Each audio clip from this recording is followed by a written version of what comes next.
organisée est obligatoirement l'aboutissement de l'évolution culturelle des sociétés. Donc ça veut dire qu'il ne peut pas y avoir la moindre espèce animale qui, sur un plan ou sur un autre de l'intelligence, pourrait être égale à des êtres humains. Bon.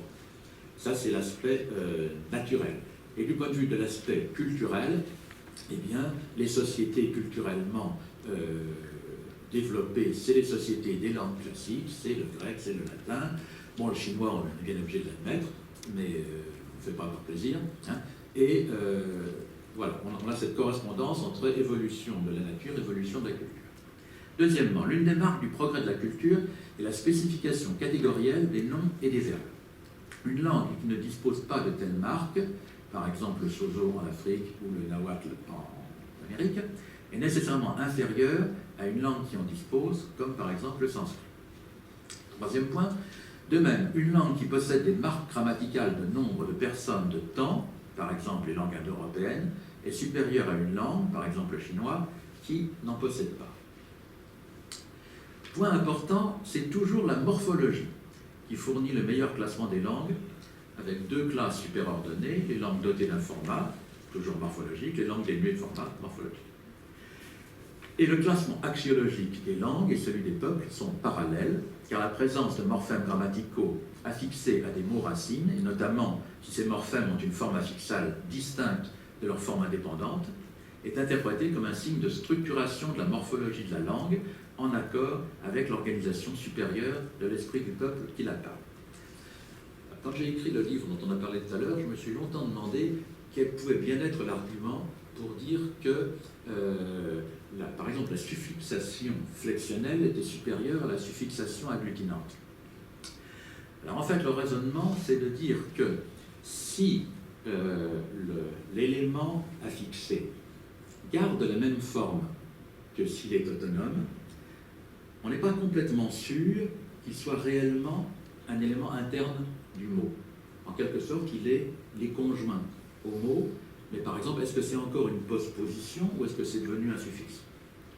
Est-ce que c'est encore une préposition ou est-ce que c'est devenu un préfixe? C'est-à-dire que le statut du mot, les limites du mot ne sont pas complètement figées.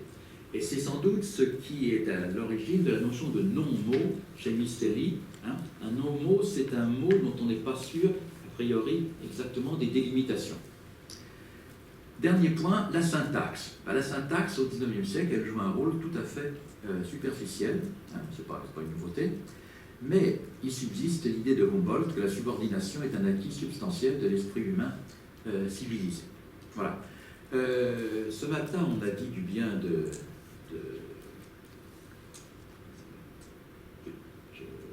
je perds... de qui on a dit du bien on a dit du bien de Jesperson aussi, mais de Gabelens, voilà. De Gabelens, bien sûr. Mais on devrait dire aussi du bien de quelqu'un que j'ai cherché à remonter, c'est Delbrück. Parce que Delbrück a quand même joué un méchant tour à Brugmann.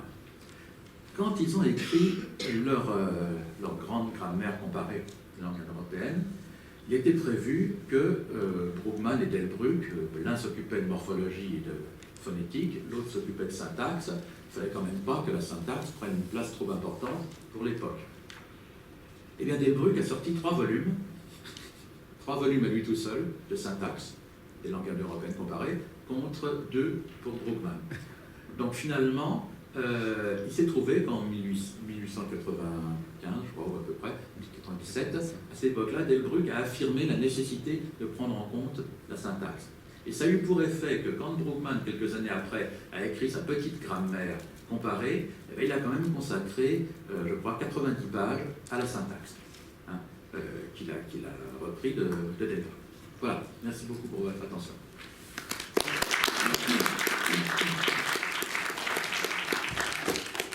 Merci beaucoup Jacques pour ces riches explications.